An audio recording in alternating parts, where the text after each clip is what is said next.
got Nick Baker here today with me to assist me to tell you a little bit about our Hawk range. We got two models here. Nick's holding here is our Hawk Limited Edition. It's a Negra carbon sandwich with a basalt cork bottom. We're using cork instead of PVC. Cork is a natural material.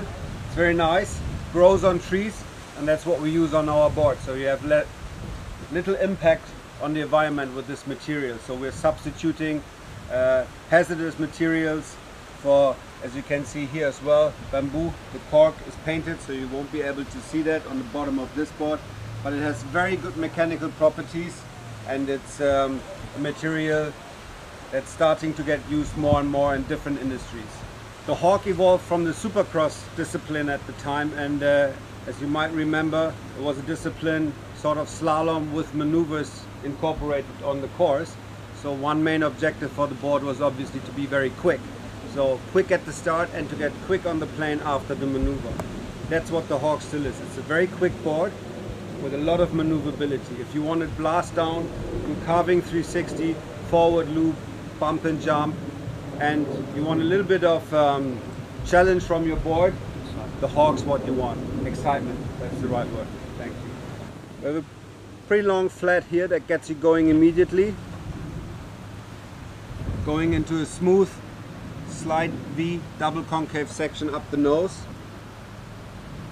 And this has been one of my favorite rockers actually. I've been using what we developed here, I use on a couple of other boards. I'll come to that later. We use it actually also on the Gecko, and it proved to be one of my favorite curves that we had developed over the years.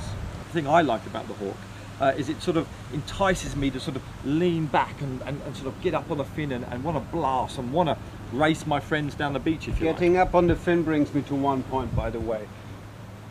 What we have changed on these boards is getting up on the fin, because sometimes you get too much on the fin, and that's something you want to avoid. We have to actually move the fin boxes slightly forward to gain more control. A little bit more control of the board. Sorry to interrupt you here.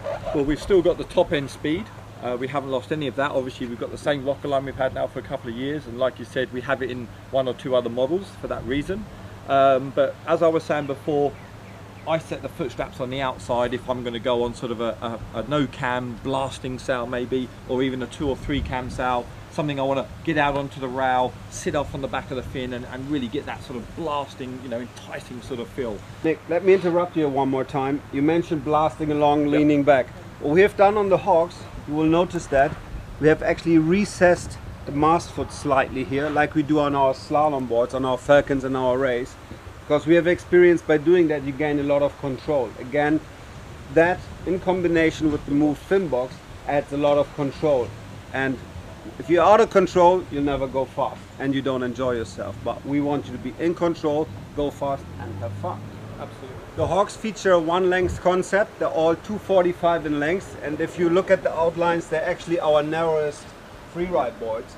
Again, looking into performance, speed, what we have touched earlier. That's why the boards are narrow, gives you control, gives you speed. Again, also we follow the concept of our very balanced volume flow from nose to tail.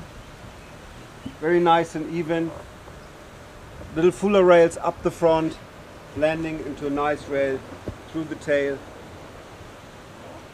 It lets you carve through the jibe like nothing else.